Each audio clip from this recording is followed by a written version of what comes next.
Ya, pemirsa, terima kasih Anda masih bergabung bersama kami dalam Market Review. Dan kali ini kita akan membahas tema yang menarik terkait dengan industri makanan dan minuman menjaga asa dalam menghadapi tahun 2023. Kita sudah tersambung melalui Zoom bersama dengan Bapak Dias Lukman.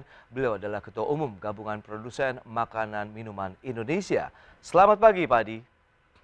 Selamat pagi Mas Pras, selamat Ye- tahun baru. Yes, Happy New Year juga Pak Adi. Salam sehat. Ya, Ya, kita akan review ya, terlebih dahulu nih Pak Adi. Bisa Anda sampaikan bagaimana dengan kinerja ya. industri makanan dan minuman di tahun 2022 lalu? Apakah tahun lalu memang menjadi momentum dari kebangkitan industri mamin di Indonesia atau justru di situ adalah tantangan yang baru dimulai? Oke, baik. Jadi kalau kita lihat perjalanan tahun 2022 cukup menggembirakan buat industri makanan dan minuman dari sisi penjualan dan peningkatan pertumbuhan. Ya, sampai Q3 ini kita tahun 2022 tumbuh 3,50% industri makanan dan minuman. Nah, kita sedang menunggu data final untuk sampai Desember, tapi saya percaya pasti harusnya di atas 4, bahkan target saya sebenarnya 5% di tahun 2022 ini. Dan ternyata ekspor pun juga cukup meningkat. Oke. Sampai November data yang saya terima itu peningkatan 20% untuk ekspor produk pangan olahan di luar sawit. Kalau termasuk sawit tentunya jauh lebih tinggi. Tapi hanya luar sawit itu cukup mengembirakan 20% lebih. Ini karena memang banyak sekali peluang-peluang dari negara-negara tujuan ekspor, di mana banyak negara yang sebelumnya memasok negara-negara tersebut untuk kebutuhan pangan, ternyata ada beberapa negara yang masih gangguan, sehingga ini menjadi peluang bagi Indonesia untuk memenuhi hal tersebut. Di samping itu juga kita banyak mengembangkan emerging market seperti Ya. Timur Tengah, di Afrika, dan lain sebagainya. Ini mendorong pertumbuhan industri cukup membaik. Nah, tapi memang kalau kita lihat dari bottom line, ini menjadi tantangan kita tersendiri, karena memang semua biaya naik, biaya logistik, biaya bahan baku, biaya energi, semua terjadi kenaikan yang luar biasa, dan bahkan sering terjadi disrupsi dalam logistik, karena masalah-masalah gangguan logistik, geopolitik, dan lain Iya. sebagainya. Nah, inilah yang menjadi tantangan kita bersama. Di satu Hmm. sisi penjualan dan pertumbuhan meningkat, di sisi lain mungkin bottom line kita agak sedikit terganggu, seperti itu. Oke, jadi bisa dikatakan kita sudah membangun pondasi yang cukup kuat ini di tahun lalu begitu untuk menghadapi tahun 2023 yang banyak pihak memprediksikan memang justru lebih suram begitu dalam tanda kutip begitu meskipun Indonesia Iya, ini menjadi pengecualian tersendiri begitu ya Pak Adi. Anda melihat ya apakah benar. sama begitu nanti treatment strategi yang akan diterapkan dalam menghadapi tahun ini? Tahun ini saya optimis akan lebih baik. Meskipun di sektor lain seperti di tekstil, sepatu, mereka mengatakan banyak terjadi penurunan order, Oke. pembatalan order, tapi makanan dan minuman sampai saat ini cukup bagus.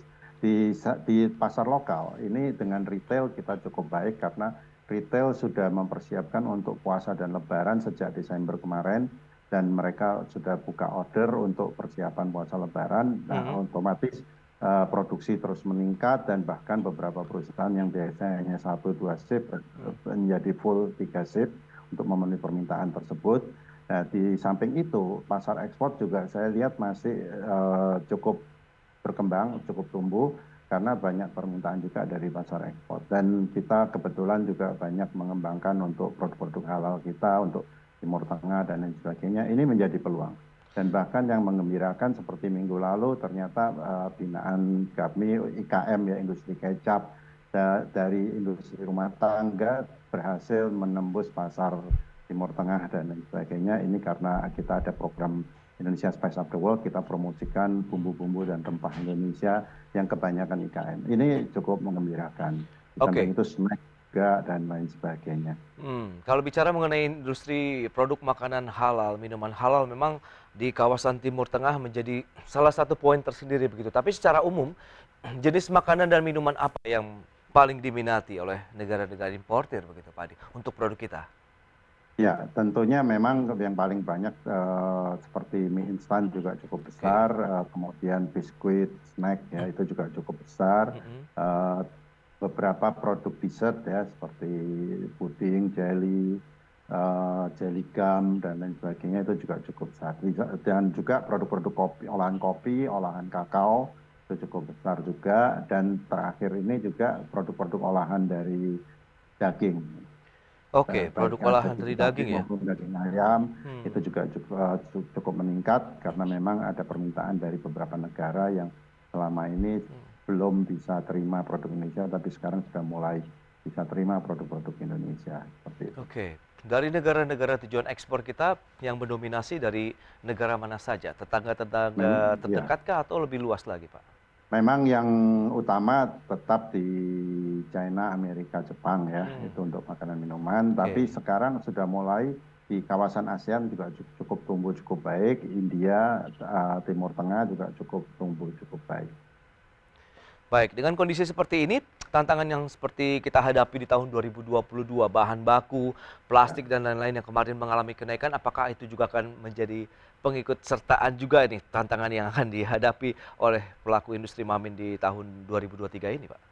Ya, benar Mas Pras. Jadi kita tetap waspada ya, Hmm, karena ini pengaruh dari geopolitik, yang kedua pengaruh dari perubahan cuaca, oke. climate change. Kita tidak tahu kapan ini terjadi perang, kapan berhenti perang, dan lain Hmm, sebagainya. Dan bahkan dari berbagai kesempatan saya menanyakan pada para ahli, tidak ada satupun yang bisa menjawab kapan berakhirnya perang dan lain sebagainya. Nah, oke. ini kewaspadaan kita masih terus terjadi, tapi kita lebih eh, perkiraan saya akan lebih ringan karena pandemi COVID-19 sudah semakin ringan. Harus apa? Tapi ini akan menjadi ancaman ke depan ya. Ya. Sehingga kita perkirakan disrupsi logistik, kemudian harga-harga pangan, Hmm, bahan baku, energi ini masih belum stabil, masih perlu diwaspadai. Meskipun FAO melaporkan sampai akhir Desember kemarin sudah sedikit melandai dan hmm. bahkan beberapa komoditi sudah mulai menurun harganya dibanding eh, awal-awal tahun 2022, tapi masih tetap lebih tinggi dibanding 2021. Nah, ini yang kita harapkan terus bisa turun di 2023 sehingga sedikit membantu industri dalam ketersediaan bahan baku. Yang menjadi tantangan juga, sekarang industri makanan minuman mempersiapkan inventory stok itu lebih besar. Kalau Ya. dulu kita banyak program just in time atau zero stock, nah sekarang agak sulit karena ternyata tiba-tiba ada beberapa bahan baku yang tiba-tiba tidak bisa disuplai. Hmm, Seperti betul. itu karena gangguan logistik dan lain sebagainya. Sehingga mau tidak mau inventory meningkat, cost of money juga pasti meningkat karena hal tersebut ya. Baik, Kemudian yang adakah tantangan lain adalah suku bunga ya dan oke, nilai oke, tukar. suku bunga. Baik, itu dia. Memang banyak sekali tantangan dihadapi oleh para pelaku industri di Indonesia, khususnya dari industri makanan dan minuman. Tapi ini terkait dengan bahan baku. Gandum begitu yang sempat menjadi kendala karena memang pasokan masih dominasi dari Ya, luar negeri. Nah, ya, strateginya tahun ini bagaimana? Apakah ya. harga jual juga akan terdampak begitu dalam artian ada kenaikan di sana begitu Pak Adi atau bagaimana? Efisiensi apa yang setengah dilakukan juga nih oleh teman-teman pelaku industri Mamin? Ya. Baik, yang kita kalau flashback tahun Hmm, 2022 banyak pihak yang memperkirakan kita akan kekurangan bahan baku pangan dan lain sebagainya, tapi saya dari awal sangat yakin kita punya hubungan yang cukup baik dengan banyak negara pemasok. Salah satu oke. contoh gandum. Ya. Pada saat tahun lalu di Ukraina yang tadinya sekitar 17% memasok Indonesia, Hmm, setelah tahun lalu tidak bisa memasok, kita bersyukur karena banyak pengganti dari Argentina, Brasil, oke. peningkatan di Australia dan Amerika, sehingga hubungan baik kita dengan banyak negara ini cukup membantu ketersediaan. Tapi dari Hmm, sisi harga memang tidak bisa dipungkiri terjadi kenaikan. Ya. Nah ini semua berpengaruh terhadap harga pokok kita, harga produksi pokok produksi kita, mm-mm. dan mau tidak mau pelaku usaha akan menyesuaikan harga di awal tahun atau akhir tahun lalu atau awal tahun ini.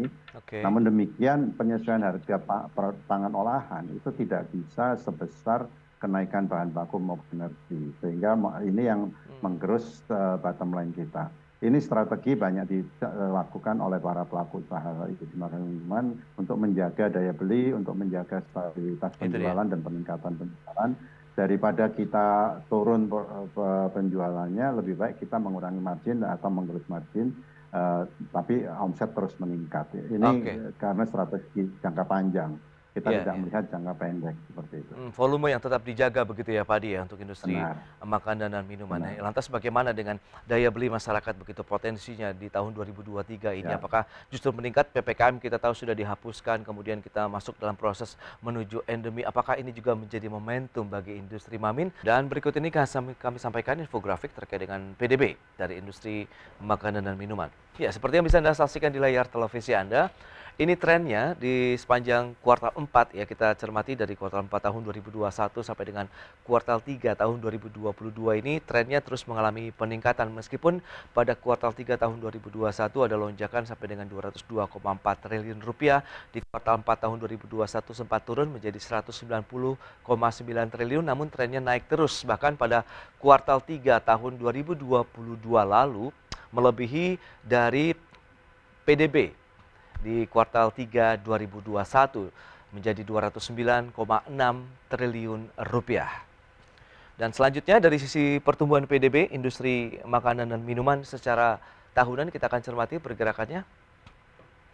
Ya, kuartal 3 tadi seperti yang disampaikan terkait dengan nilai PDB-nya memang cukup tinggi, kemudian kuartal 4 ada sedikit penurunan menjadi 1,23%, melonjak lagi pada kuartal 1 2022, kemudian di kuartal 3 menjadi 3,57%. Agak sedikit melandai bisa dikatakan ya dari pertumbuhan PDB industri Mamin di sepanjang tahun 2022. Baik, kita akan lanjutkan kembali perbincangan bersama dengan Bapak Adi Lukman, Ketua Umum GAPMI. Ya, Pak Adi, kita akan lanjutkan kembali, Pak. Ya, Kalau baik. kita lihat dari kontribusi industri Mamin ini terhadap PDB nasional seperti apa? Ya, kontribusi saya kira terus meningkat ya kalau kita lihat dari 2017 sampai sekarang ya. Kontribusi kita terhadap industri non migas dari tahun 2017 itu sekitar 34%, sekarang sudah mencapai 38% lebih ya, 38,5 kira-kira seperti itu. Dan kita berharap ini terus meningkat karena memang sangat dibutuhkan. Karena kalau kita lihat pengeluaran penduduk rata-rata per kapita itu 49,5% itu digunakan untuk melakukan dan minum. Dan kira-kira sepertiganya dikontribusi oleh industri makanan minuman olahan. Jadi cukup besar kontribusinya. Ekspor pun juga demikian ya. Jadi saya kira ekspor kita sudah mencapai ini menembus di Q sampai November kemarin menembus angka 10 miliar US dollar untuk pangan olahan di luar sawit ya. Kalau yang sebelumnya tahun 2021 9,3 miliar US dollar, sekarang sudah menembus angka 10 miliar. Jadi kita harus merayakan menembus angka 10 miliar ini. Dan tentunya di Desember pasti lebih dari itu. Seperti itu. Baik, itu memang kalau kita lihat dari sisi kontribusi industri Maminnya. Lantas bagaimana dengan kalau misalnya kinerja ekspor yang masih tetap terjaga, kemudian untuk menjaga juga pasar domestik dengan bagaimana menjaga volumenya meskipun dari gain yang harus mungkin dikorbankan begitu oleh para pelaku usaha begitu. Bagaimana Anda melihat daya beli masyarakat begitu? Apakah insentif, bantuan sosial yang diberikan pemerintah selama ini untuk masyarakat menengah ke bawah ini juga masih harus diberlakukan Pak tahun ini?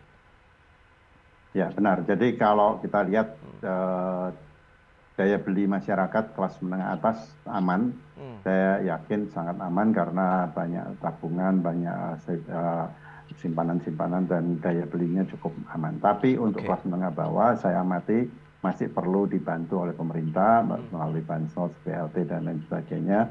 Karena memang mereka sangat rentan, banyak masyarakat kita yang masih butuh bantuan. Apalagi akibat pandemi masih belum pulih 100%, sehingga banyak yang kehilangan pekerjaan atau penghasilan tidak tetap. Ini yang tetap harus dijaga oleh pemerintah. Kami berharap pemerintah konsisten menjalankan ini, sehingga secara umum baik menengah bawah maupun menengah atas semua aman daya belinya. Nah, kita kontribusi dari industri tentunya seperti yang saya sampaikan, kita tidak bisa menaikkan harga yang cukup tinggi sesuai dengan kenaikan bahan baku energi, tapi kita menyesuaikan dengan daya beli masyarakat. Seperti itu, Mas. Lantas masih juga dibutuhkan tidak ini kira-kira kalau kita bicara insentif nih bagi dunia usahanya ataupun industri makanan minuman tersendiri nih Pak?